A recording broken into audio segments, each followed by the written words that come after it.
पहली तस्वीर अब आपको दिखाते हैं राजधानी भोपाल से, जहां पर नगर निगम सभागार में युवा संवाद कार्यक्रम का आयोजन आज रखा गया है, जिसमें मुख्यमंत्री डॉक्टर मोहन यादव शामिल हुए हैं।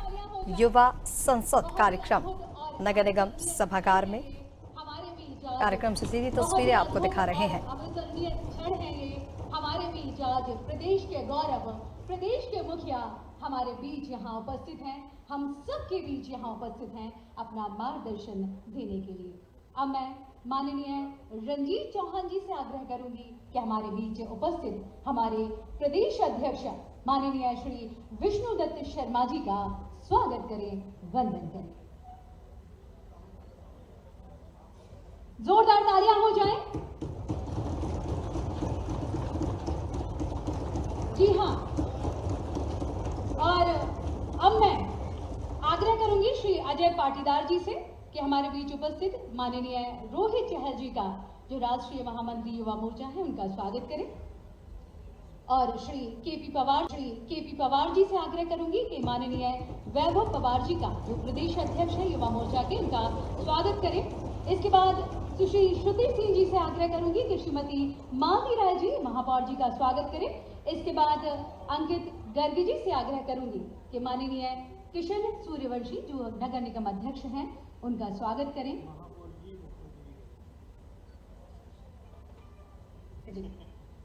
और मैं अनुरोध करती हूं हमारे बीच उपस्थित आदरणीय श्रीमती मालती राय जी से कि वो हमारे यशस्वी मुख्यमंत्री जी का स्वागत करेंगी।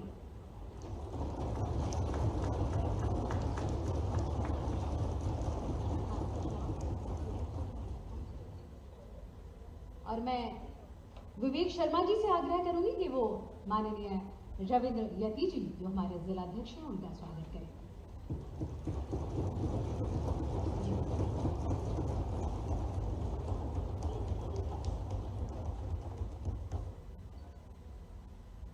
अंकित गर्ग जी, माननीय हमारे किशन सूर्यवंशी जी हमारे उपस्थित हो गए।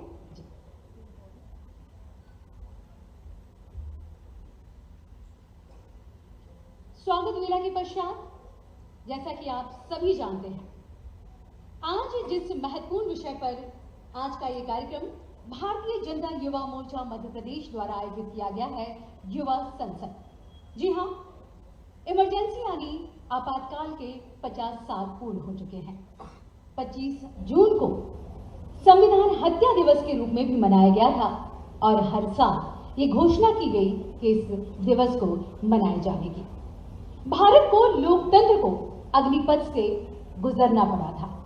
आपातकाल में राजनीतिक स्वतंत्रता छीनी गई थी, प्रेस पर पाबंदी लगा दी गई थी, सेंसरशिप लागू कर दी गई थी और पूरे हिंदुस्तान को जेल खाना बना दिया गया था। 21 मार्च 1977 को आपातकाल समाप्त हुआ था। बहुत ही महत्वपूर्ण विषय पर आज हम यहाँ चर्चा करने वाले हैं। तो सर्वप्रथम मैं माननीय वैभव पवार जी को आमंत्रित करती हूँ कि हमारे आज कार्यक्रम की रूपरेखा को यहाँ विस्तार से बताएं। जोरदार तालियां हो जाएं पुनः वैभव जी के लिए। बोलिए भारत माता की। अरे ऐसा बोलिए कि हमारे मंच को ये लगे कि ये सच में युवाओं की संसद है। बोलिए भारत माता की। वंदे वंदे। आज इस युवा संसद के गरिमामय कार्यक्रम में मंच पर विराजमान एक ऐसी शख्सियत जो मध्य प्रदेश को प्रतिबद्धता के साथ आगे बढ़ाने का काम कर रहे हैं, चाहे महिला सशक्तिकरण का विषय हो, किसानों के सुदृढ़ करने के लिए नित नए आयाम स्थापित करने की बात हो, या युवाओं के सपने साकार हो, इसके लिए अपना पूरा समय लगाकर मध्य प्रदेश को विकास की नई राह से जोड़ने वाले ऐसे हमारे जननायक आदरणीय मोहन यादव जी का मैं इस भारतीय जनता युवा मोर्चा के कार्यक्रम में बहुत बहुत स्वागत, वंदन, अभिनंदन करता हूं। साथ ही साथ मंच पर विराजमान इस कार्यक्रम की अध्यक्षता कर रहे हैं और भारतीय जनता पार्टी के प्रदेश अध्यक्ष, जिन्होंने एक लंबा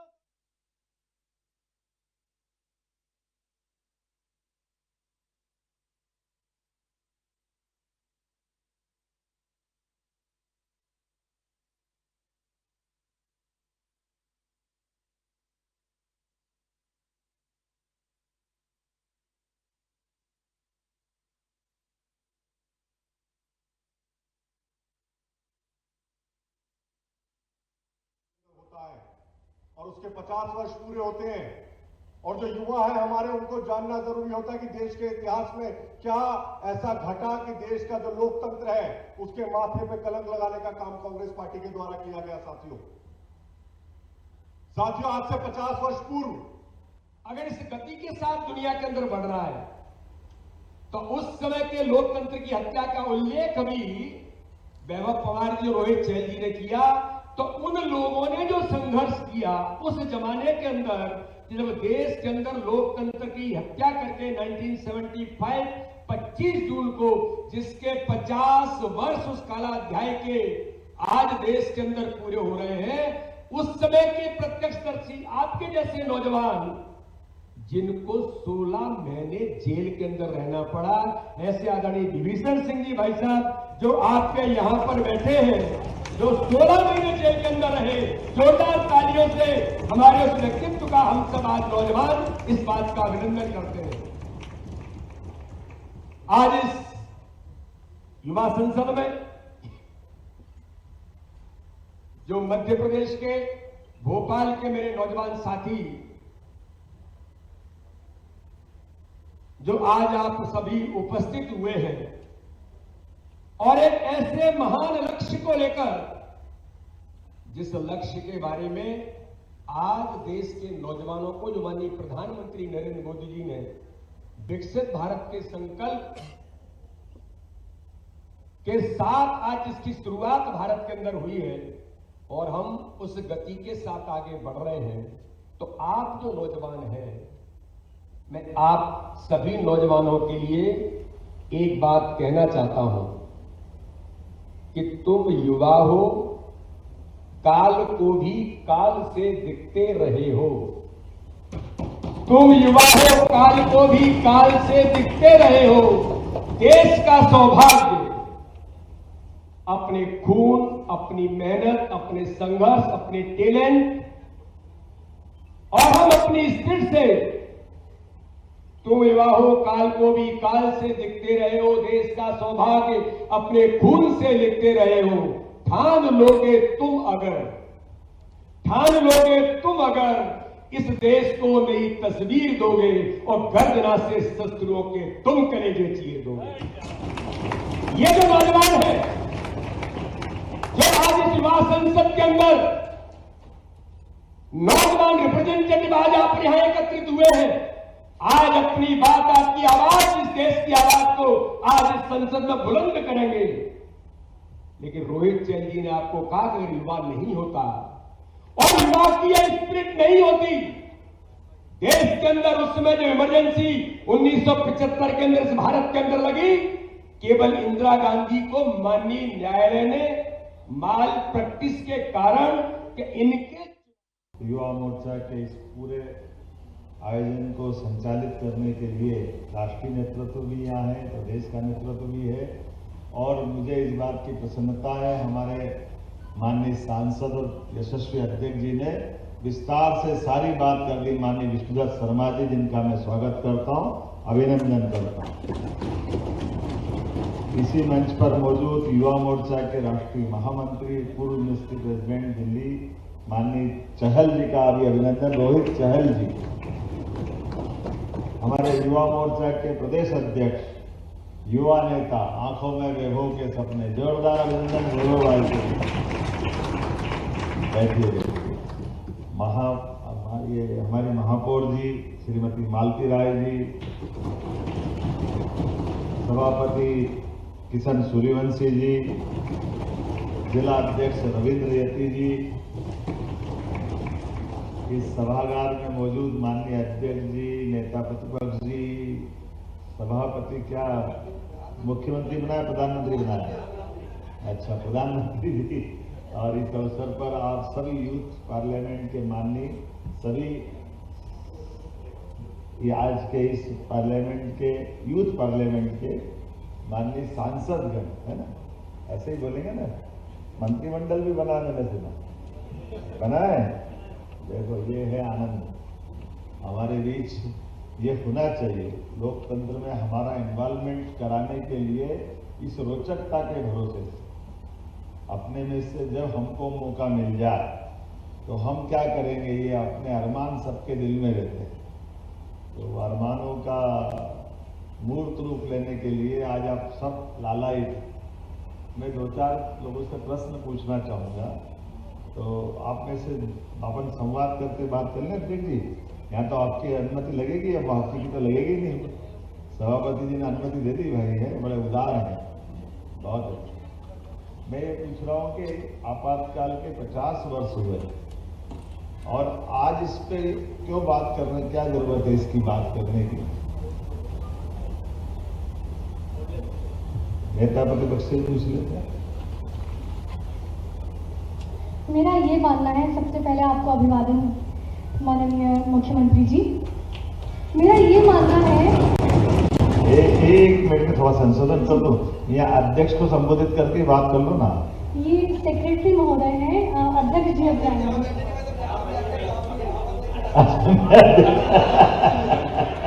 चलो माफ करना, चले कोई बात नहीं। हम समझे आपने टेम्परेरी व्यवस्था उनके नीचे करा दी। चलिए कोई बात नहीं, बताएं।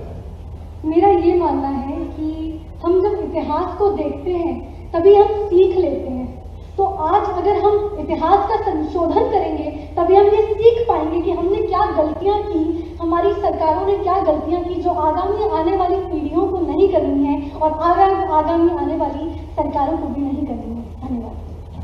मैंने प्रश्न क्या किया था, ध्यान में क्या किया था कि हम इमरजेंसी को के बारे में फिर से क्यों ये मौजूदा पार्लियामेंट के लिए चर्चा कर रहे हैं। बहुत अच्छा, बहुत अच्छा। बैठिए बैठिए, आपकी बैठिए, बहुत धन्यवाद। और कौन बोलेगा? मेरा प्रधानमंत्री से पूछे, ये भी हाथ खड़ा कर रहे हैं। नेता प्रतिपक्ष में तो आपका नंबर आ जाता है। सब नेता सदन, तो वो तो प्रधानमंत्री तो हुए। हाँ बताएं। सभा में उपस्थित मंचासीन सभी अतिथिगणों को मेरा शत नमन, नमस्कार। मान्यवर, इमरजेंसी या आपातकाल की पे चर्चा करने की जरूरत आज हमें इसलिए है कि 1975 से 2025 तक का ये जो सफर है, इस सफर में हमारे लोकतंत्र ने कई उतार चढ़ाव दिए और इस उतार चढ़ाव को समझने के लिए और हमारे माननीय प्रधानमंत्री श्री नरेंद्र मोदी जी का 2047 तक का जो विकसित भारत का सपना है, उसको साकार बनाने के लिए जो आइडियल स्टेट है, उस आइडियल स्टेट को समझने के लिए हमको ये जानना पड़ेगा कि इमरजेंसी जैसे कानून और उनकी वजह से जो कॉन्सिक्वेंसेस है, उनसे हमने कैसे डील किया और हमको कैसे उनसे बचना चाहिए। अच्छा, मैं ये पूछना चाह रहा हूँ कि इमरजेंसी में हुआ क्या था? जी माननीय, जब 25 जून 1975 को इमरजेंसी लागू हुई, आपातकाल लागू हुआ, तो उसमें कई सारी चीजें हुई। कॉन्स्टिट्यूशन एक आधी बताओ, पहले एक ही बताओ, है ना, क्या हुई? मान्यवर, सेंसरशिप। सेंसरशिप क्या होती है, वही तुम्हें पूछना चाह रहा हूँ। मान्यवर, हमारे संविधान ने हम सभी को एक मौलिक अधिकार दिया और वो है right to freedom of expression. मैं आज आपके समक्ष अपने मन की बात कह पा रहा हूँ, ये एक मौलिक अधिकार है जो मुझे मेरा संविधान देता है। बहुत अच्छा। और जब इमरजेंसी लगी तो मुझसे मेरा ये मौलिक अधिकार छीन लिया गया। बहुत अच्छा, बैठिए बैठिए, बहुत अच्छा। और कौन बताएंगे क्या हुआ इमरजेंसी में? अब बीच वालों को बुला लेंगे, इन्हें नहीं बोला अभी तक, एक आधा कौन आपने से खड़ा हुआ। हाँ बता दो, माइक इधर दे दो। सर, सबसे पहले सभी आदरणीय महाजनों को मेरा प्रणाम। मैं एक छोटा सा सुझाव दूं, सीधे सीधे अपने मुद्दे की बात कर लो। आपने है ना अपनी जो आपको कहना है, एक शब्द में बोल दो कि आपको इस इमरजेंसी में सबसे खराब क्या लगा, ये बता।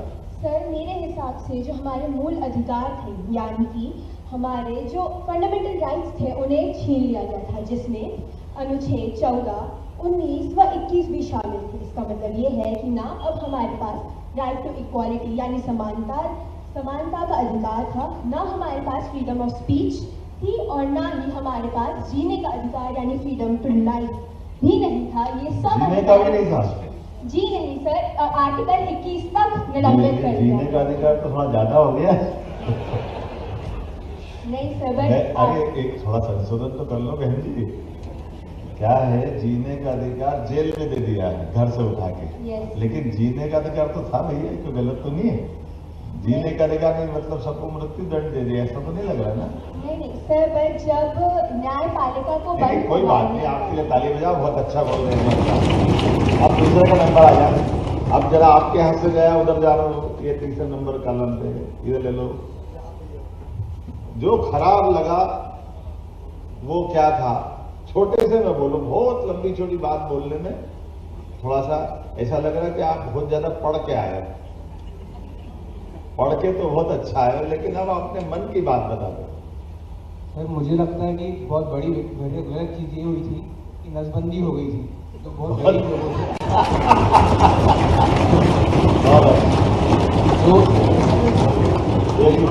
लोगों के घर के खिलाफ लोगों की नसबंदी करा दी गई, और उसके बाद चलिए आपने बहुत अच्छा ये इसने ठीक कहा कि नसबंदी यानी जनसंख्या नियंत्रण एक विषय हो सकता है, लेकिन जनसंख्या नियंत्रण के आधार पर कई लोगों के साथ जो अन्याय कर दिया वो बहुत बड़ा विषय बना था। उस समय मैं आपको अभिनंदन करता हूँ, लोग मजाक भले समझ रहे, लेकिन तुमने अच्छा विषय उठाया, कोई बात नहीं, बहुत अच्छा। क्या नाम था आपका? आनंद, वाह बहुत अच्छा। और इधर इसको दे रहे हैं, एक कुर्ता पजामा ले रहा, नेताजी को लाओ अच्छे सामने, बहुत अच्छा। मान्यवर, जो सबसे गहरा और सबसे इम्पोर्टेंट विचार जो था इमरजेंसी में इसका उल्लंघन हुआ वो था जुडिशरी का कॉम्प्रोमाइज हो जाना। मानिए कि अगर सरकार कोई फैसला लेती है उस पर आपको जस्टिस कौन देगा? जुडिशरी। जब जुडिशरी कॉम्प्रोमाइज हो गई इमरजेंसी में तो ये साफ था कि आपको न्याय नहीं मिलने वाला है। नहीं तो कैसे हुई, एक कुछ उदाहरण दे दो ना, क्या हुई? मान्यवर, सबसे पहले तो जब केशवानंद भारती जी का केस हुआ उसमें जब सरकार को फैसला रास नहीं आया तो इसमें बेसिक स्ट्रक्चर डॉक्ट्रिन दिया गया, जिसमें कोर्ट्स को यह अधिकार था कि वो उन कानूनों को निलंबित कर सकते हैं जो संविधान में जो पार्ट 3 है हमारा। बहुत अच्छा, बैठ जाओ, है बहुत अच्छा। अब आगे बताओ भैया, कौन बोलेगा? अरे आप थोड़ी बोलोगे, आप तो सचिव हो। चलो इनसे ही पूछ लो यार एक बार, चलो ले लो। सर एक जरा क्या हो रहा है कि थोड़ा आप अपने उसमें आ जाओ, मौलिक बातचीत में एक आध शब्द में बात कर लोगे तो कई लोगों से बुला लूंगा, नहीं तो क्या होगा कि बड़ी लंबी भाषण देने में वो विषय कम हो जाता है। तो एक आपको जो सबसे खराब लगा वो बात आपातकाल के दरमियान, वो थोड़ा बता दो क्या है? महोदय, जब आर्टिकल 300 मानने की बात की जाती है, लेकिन उसमें 3 बिंदु थे, उन 3 बिंदुओं में से किसी एक भी बिंदु पर उस समय चर्चा नहीं गई, लेकिन उसके बाद भी उस समय इमरजेंसी लागू कर दी गई। ये सबसे गिरानी बात मुझे। बहुत अच्छा, कोई बात। और आगे कौन बता रहा है? अरे खड़े होकर थोड़ी, बैठ के हाथ करो ऊपर। हाँ,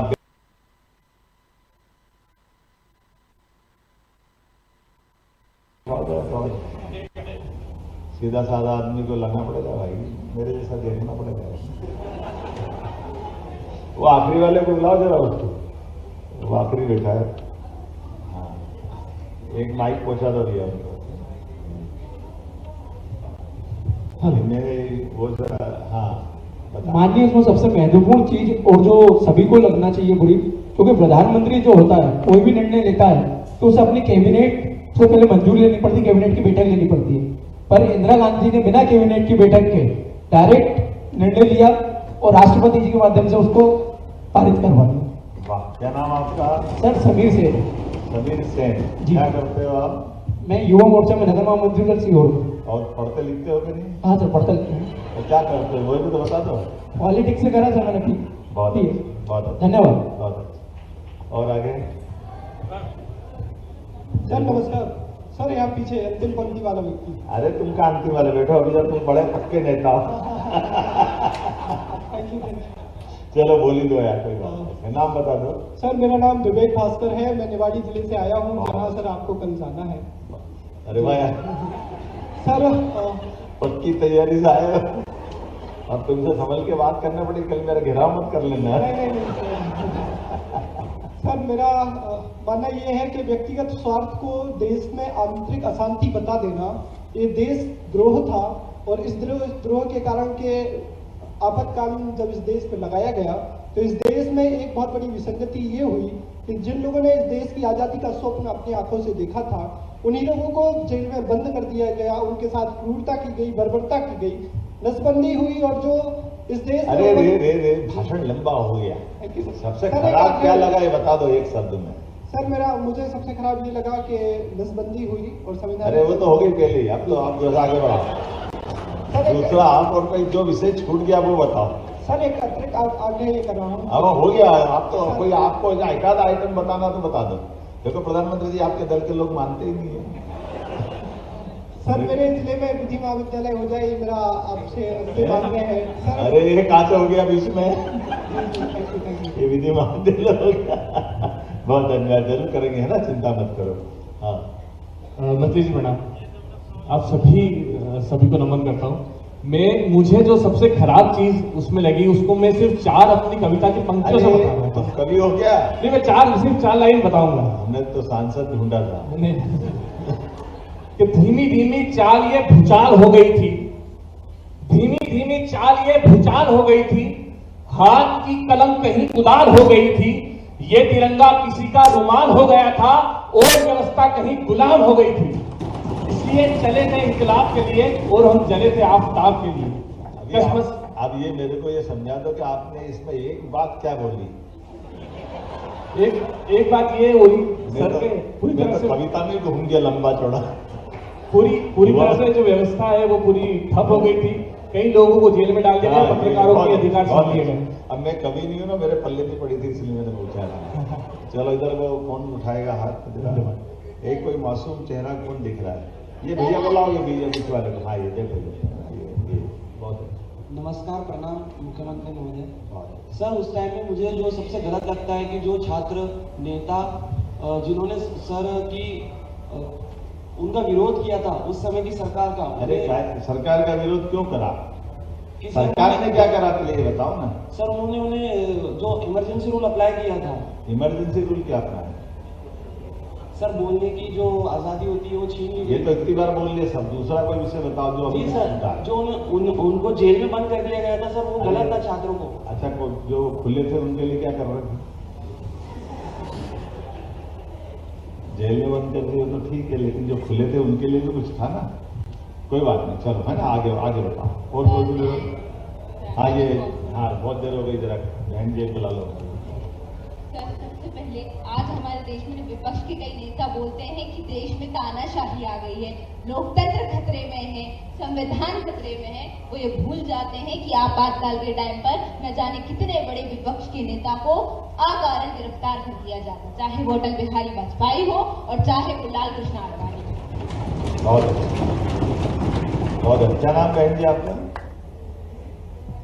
कृति राजपूत है। आकृति राजपूत। आकृति, बहुत अच्छा, बहुत अच्छा। अब कौन बताएगा? चलिए टोपी वाले को दे दो, हिमाचली टोपी बढ़िया दे उनको भाई। मेरा नाम स्नेहल है और मैं LNCT कॉलेज का छात्र हूँ। सर जो सबसे बुरी चीज मुझे लगी वो ये लगी कि इलाहाबाद हाई कोर्ट ने जब फैसला दे दिया कि आपने माल प्रैक्टिसेस का यूज किया है, जैसे कि विष्णुदत्त जी शर्मा जी ने बताया कि माल प्रैक्टिसेस का यूज करने के बाद भी आपने अपनी तानाशाही चलाई और बिना सोचे समझे इमरजेंसी लागू कर दी। ये कहीं से कहीं तक मुझे सही नहीं लगा और इसी के कारण बहुत सारे कॉन्सिक्वेंसेस हुए। तो ये वो बात थी जो मुझे सबसे बेकार लगी। बहुत अच्छा। अब जरा खत्म होने वाला आ गया नंबर, एक आध आखिरी कौन बताएगा? तो टास्क कराएं क्या?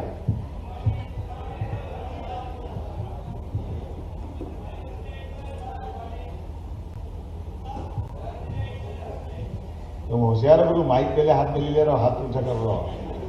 चलो कोई बात नहीं। धन्यवाद सर। सर सबसे बुरा मुझे ये लगा कि सर जिस मीसा एक्ट के तहत लोगों को गिरफ्तार करके जेल में डाला जा रहा था और आज के कुछ जो राजनेता हैं कांग्रेस के साथ मिले पड़े हैं, वो जो जैसे लालू प्रसाद यादव अपने बेटी का नाम मीसा रख दिए और आज उन्हीं कांग्रेस के साथ वो बैठ के सरकार और सत्ता चलाते हैं, ये बहुत बुरा चीज लगा। बहुत अच्छा। क्या नाम आपका? बहुत अच्छा। सर मेरा नाम अविनाश पांडे, मैं बिहार औरंगाबाद से। बहुत अच्छा, जब पक्के वाले हो, बहुत अच्छा, बहुत अच्छा। नमस्ते। अरे भैया अब तो टाइम खत्म हो गया है। एक लास्ट वन। तुम्हारा लास्ट के बाकी का सबका नहीं सर, एक इंसिडेंट बताना चाहूँगा। इंस्टेंट नहीं, फिर जो सबसे खराब लगा वो बता दो। सर एडीएस में सर जब सुप्रीम कोर्ट में सर एक जज ने जुडिशियली सिस्टम में जब ये पूछा जर्नल से कि अगर किसी की हत्या कर दी जाती है कारावास में या गिरफ्तारी के समय इमरजेंसी में, तो वो भी कोई मुकदमा नहीं कर सकता सरकार के ऊपर। तो मतलब अगर गिरफ्तार कर लिया गया इमरजेंसी के समय किसी पॉलिटिशियन को, तो उसकी हत्या की जा सकती थी और निर्दोष लोगों की हत्या की जा सकती थी। एवं नसबंदी जो तो हो गई, आगे बढ़ो। सर एक जो छूट गया वो बताओ। सर जो मानवाधिकार थे उन्हें छीन लिया गया। बहुत सर मैं बताऊं, सर जो मीडिया के अब मर्जी से नहीं बोलना। सर मैं बताऊं, चलो आखिरी बहन को हमारी बुला लेते हैं, आप माइक दे दो। अभी माइक ले लो भैया, इधर आप जरा मैदान में ले आओ। मैं एक लाइन प्लीज बोलना चाहूंगा। अरे इनको तो बोल, एक मिनट, जरा अनुशासन का भी पालन कर लो। बेटा इधर माइक मत ले जाओ उधर, जरा दुनिया कौन सी में है। आप वो आखिरी उस बहन को बुलवा लो, बताओ बेटा बोलो। सर दिल्ली में अरे तुम इधर जाओ ना, जरा तुमको कह रहा है, यहाँ जाओ इनके पास। हाँ बस बढ़िया बढ़िया, बताओ। सर दिल्ली में सौंदर्यीकरण के नाम पे जो सत्ता के युवराज थे, उन्होंने प्राइड प्रोजेक्ट के नाम पे लाखों लोगों को बेघर किया था और उनकी हत्याएं भी की गई थी। ये देखो साहब, बहुत अच्छा, बधाई। आपका नाम बताना है? सर वंशिका। वंशिका, बहुत अच्छा, अच्छी बात हुई, बजाई आपने, बहुत बढ़िया। मैं आज के इस अवसर पर इस यूथ पार्लियामेंट के लिए आप सबका स्वागत करता हूं, अभिनंदन करता हूं। और देखो, आप सबको मालूम था हमारा भाषण का 90% काम आपने पूरा कर दिया। मैं कुछ बोलूं उसके पहले आप सबको मालूम है, ये जो अंदर की बात है, अब इसमें से जो 2-3 चीजें छूटी है, केवल वही मैं बोलूंगा। जैसे आज के इस समय में अगर आज आपातकाल होता तो क्या होता, इससे चालू करो। आपके हाथ में अखबार नहीं आता, ध्यान में आया? इलेक्ट्रॉनिक न्यूज चैनल पे समाचार नहीं आते, आकाशवाणी पे समाचार नहीं आते, सोशल मीडिया, इंटरनेट, जिस किसी को तुम क्या क्या चैट जीपीटी और क्या क्या करते रहते हो, वो सब खाली हो जाता है। अंदाज लगा लो कि अगर आज आपातकाल होता, उस दौर में समाचार पत्रों की लाइन काट दी, पेपर नहीं छपना चाहिए, आकाशवाणी पे समाचार उनके द्वारा जो बोला वही बोले, बाकी सब समाचार बंद। सारे प्रकार से जो अभिव्यक्ति की, जो आपकी जो मोबाइल से मोबाइल पे बात कर रहे हो आप, वो मोबाइल भी पहले वो सुनेंगे तो आपको आपके मित्र तक जाने देंगे लाइन। अगर आप फोन पे भी आप बात कर रहे हो तो फोन पे भी आपकी लाइन कट हो जाएगी और आपको बंद कर दिया जाएगा। कल्पना करो कि वो कौन सा दौर है। और ये सब क्यों हुआ? ये इसलिए हुआ कि केवल एकमेव जो तत्कालीन प्रधानमंत्री जी थी, उन्होंने एक चुनाव में अपना भ्रष्ट आचरण किया। चुनाव के लिए गलत सलत तरीके से चुनाव जीत गए। अब चुनाव जीत गए तो लोकतंत्र में क्या होता है, पिटीशन लगी, राजनारायण जी हार गए और उनने सुप्रीम हाईकोर्ट में इस बात को सिद्ध किया कि ये तत्कालीन प्रधानमंत्री ने जो चुनाव लड़ा उसमें उनने सारी नैतिकता ताक पे रख करके सारे प्रशासन का उपयोग करके ये चुनाव जीत गई। अब ये केवल हमको समझने की जरूरत है। अगर ये हुआ है और कोर्ट उसको 3 साल सुनने के बाद इंदिरा गांधी जी के भी तर्क सारे सुने, राजनारायण जी के तर्क भी सारे सुने और विद्वान न्यायाधीश ने फैसला दिया कि ये मुकदमे में जो शिकायत की गई थी वो सही पाई गई, इसलिए प्रधानमंत्री जी का ये चुनाव में चुना जाना ये अवैधानिक है। अब इसमें क्या गलत था? कुछ गलत था क्या? लेकिन ये जो बात आई है कांग्रेस और कांग्रेस के नेताओं को, ये इनके जीन्स में है। अंबेडकर जी ने संविधान बना करके वो सारी बातें जोड़ करके कही थी कि इस संविधान में तो सब कुछ है, इसका पालन करना चाहिए, लेकिन ये पालन करने वाले हाथ में अगर वो गंदे लोग हो जाएंगे तो इस संविधान का फिर कुछ नहीं कर सकते। संविधान को पालन करने वाले, लागू करने वाले ही करप्ट हो जाएंगे, गलत हो जाएंगे, तो फिर कुछ नहीं कर सकते। और ऐसा ही हुआ। संविधान में तो न्यायालयों को भी स्वतंत्रता थी। लोकतंत्र के अंदर संविधान की इस व्यवस्था के भावना के आधार पर तो मुकदमा चला, तो 12 तारीख को तो मुकदमा का फैसला आया, लेकिन 12 तारीख से लेकर 25 तारीख तक पूरे देश में आंदोलित हुए। आप बताइए, कोई फैसला करे कोर्ट कहीं भी तो उसको लागू होने में कितनी देर लगना चाहिए? सूर्यास्त नहीं होना चाहिए। हाँ, ये अलग बात है कि आप उसकी सुप्रीम कोर्ट में अपील करते, आप कुछ और सोचते। आपने वो कुछ नहीं किया। आपने उस फैसले को, फैसला देने वालों को और पूरे देश को अपनी दादागिरी से आपातकाल डिक्लेयर किया। अब आपातकाल करने के लिए भी, इमरजेंसी के लिए हमारे फेडरल सिस्टम है, संघीय पद्धति है, अर्थात इस देश के अंदर 2/3 राज्य सरकारें अगर उसको प्रस्ताव को भेजेगी तब इमरजेंसी लगती। किसी राज्य सरकार ने कोई प्रस्ताव नहीं भेजा, उनकी खुद की कैबिनेट के लोग भी नहीं आए, और सुबह 6 बजे ऐसे ही जाकर के अपने कैबिनेट फर्जी बता करके और राष्ट्रपति से साइन करके लागू करा दिया। और लागू करने के बाद वो तांडव किया गया जो आप सबने बताया, उसका मुलम्बा कुछ भी चलाया।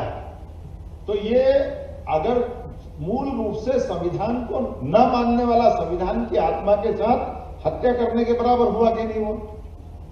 तो ये जो उस समय हुआ कि आज भी अगर अपने यहाँ सारा लोकतंत्र जिंदा कैसे रहता, प्रेस मीडिया जिंदा होना चाहिए, सोशल मीडिया जिंदा रहना चाहिए, ये तमाम प्रकार की जुडिशरी जितनी कोर्ट है वो सब अपनी स्वतंत्रों को फैसले दे दे। उन्होंने तो और आगे बढ़ के निर्णय किया। अगर उनके निर्णय पे लागू होते कि भविष्य में कोई भी कोर्ट, सुप्रीम कोर्ट के, हाई कोर्ट के किसी भी दायरे में प्रधानमंत्री का पद नहीं आएगा, उनसे भी ऊपर हो जाएंगे तो भगवान हो जाओगे आप। जब कोर्ट से भी ऊपर होगा तो भगवान ही होगा, क्या बचा? अब आप बताओ, अगर ये सब होता तो लोकतंत्र जिंदा रहता क्या? और इसकी लड़ाई लड़े हमारे सभी नेता ने, सारे नेतृत्व करता, हमारे अटल बिहारी वाजपेयी से लेकर आडवाणी तक सारे, और केवल राजनीतिक दल नहीं, राष्ट्रीय स्वयंसेवक संघ से लेकर सारे लोग जो लोकतंत्र के लिए, तो ये केवल 22 साल में हो गया। 47 में देश आजाद हुआ। देश आजाद होने में 1000 साल की गुलामी लगी थी, और 1000 साल की गुलामी को 22 साल के अंदर ही कांग्रेस ने कहां पहुंचा दिया था। अब अपने देश और देश के आसपास की तरफ देखो, निगाह डाल। अगर हमारे लोग वो लड़ाई नहीं लड़े होते तो आज पाकिस्तान में क्या हो रहा है, बांग्लादेश में क्या हो रहा है, श्रीलंका में क्या हो रहा है, पूरे देश और दुनिया के आसपास की निगाह डालोगे तो आपको तुलना मिल जाएगी। हमने ये जो लड़ाई लड़ी है, ये भाजपा, जनसंघ, संघ सबने मिलकर सच्चे अर्थ में लोकतंत्र की लड़ाई है। और अब उसका आगे देखो, ये जो हमने उस समय देखा था, उनके वंश के आगे बेटे क्या करते हैं? 3 तलाक का फैसला हुआ है, बहनें बैठी है यहाँ पे, कोई भी बेटी का विवाह होके जाए, 2 बच्चे 3 बच्चे हो जाए, वो केवल तलाक करे और बाय बाय हो जाए, कितना खराब निर्णय है।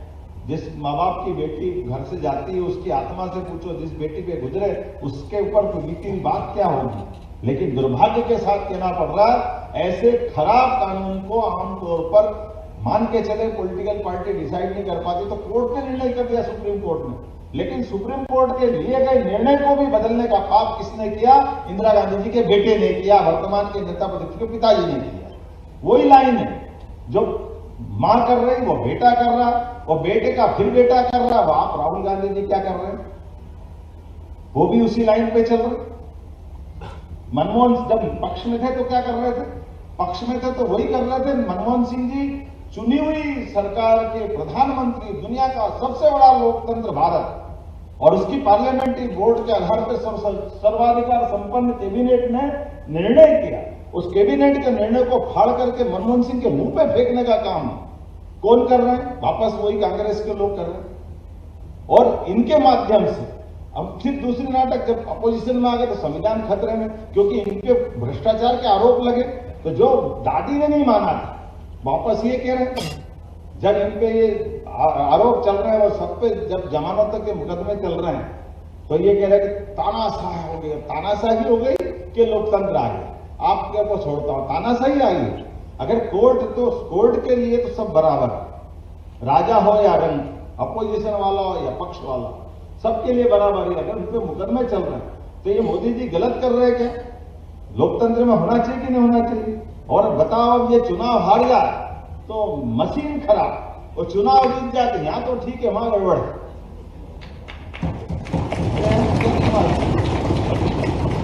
हमारे मन की हो जाए तो चलेगा, और मन के खिलाफ हो जाए तो ये नहीं चलेगा।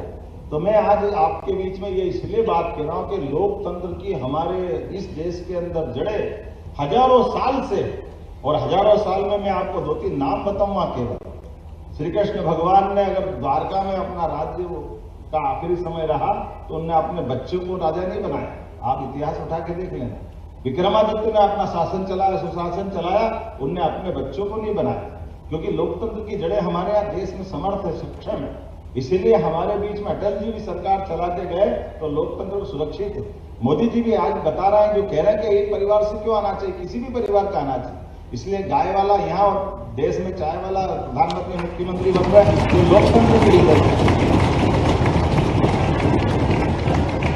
तो आज अपने ये युवा संसद के माध्यम से, आप सबके माध्यम से, आज भले आप प्रतीकात्मक रूप से विभिन्न पदों पे विराजमान हैं, मैं आपको शुभकामना देता हूं। अपने अपनी योग्यता और क्षमता से चलो। पार्लियामेंट का द्वारा दिया गया कानून प्रदत्त अधिकार माननीय प्रधानमंत्री के नेतृत्व में लोकतंत्र भी सुरक्षित है, संविधान भी सुरक्षित है, और आपके माध्यम से भारत अनंत यात्रा पे आगे बढ़ता रहेगा। दुनिया के अंदर अपने प्रदर्शनी, अपनी उपस्थिति दर्ज कराता रहेगा। मेरी अपनी ओर से युवा मोर्चा के इस बहुत अच्छे आयोजन को बधाई, बहुत बहुत धन्यवाद। भारत माता की जय।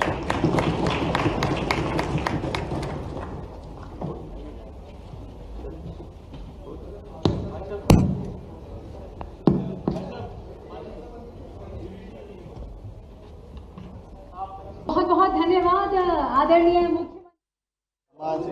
जो ये मौका था उस वो पुनर्स्मरण कराने के लिए यूथ पार्लियामेंट का आयोजन किया गया। उस यूथ पार्लियामेंट में पक्ष में, प्रतिपक्ष में, जैसे हमारे माननीय संसद के अंदर सभी प्रकार के दायित्व होते हैं, उस दायित्वों के आधार पर युवा मोर्चा ने प्रतीकात्मक रूप से आज ये बहुत सुंदर आयोजन किया। मैं बधाई देना चाहूँगा वैभव पंवार जी को, रोहित चहल जी को, जो दिल्ली से आकर के ये पूरे देश में आयोजन चल रहा है कि हमारे लोकतंत्र में अंदर बीते 50 साल पहले आपातकाल के दरमियान जो अत्याचार हुए थे उनका न केवल स्मरण करना, लेकिन आज के इस लोकतंत्र को बचाने के लिए उन पुराने घाव के आधार पर भविष्य में भगवान न करे दोबारा ऐसी मौका आए तो एक एक करके अच्छे युवाओं को तैयार करके उनसे प्रश्नोत्तर करते हुए हमने माननीय यशस्वी अध्यक्ष श्रीमान विष्णुदत्त शर्मा जी, हमारे युवा मोर्चा के अध्यक्ष वैभव पंवार जी और सब मित्रों के साथ माननीय सांसद गजेंद्र पटेल जी, सबके साथ हमने विस्तार से उस कार्यक्रम में शामिल होकर के युवाओं के साथ संवाद भी किया और आपातकाल के दरमियान उनकी स्थिति को भी एक बार पुनः सबके सामने लाने का प्रयास किया। उम्मीद करेंगे लोकतंत्र में इसी प्रकार से युवाओं को जागृत करते करते युवा मोर्चा अपनी विचारधारा से भी जुड़ेगा और आपातकाल के कलंक के किए गए उस समय के काले कारनामों को समाज के लिए उजागर करेगा।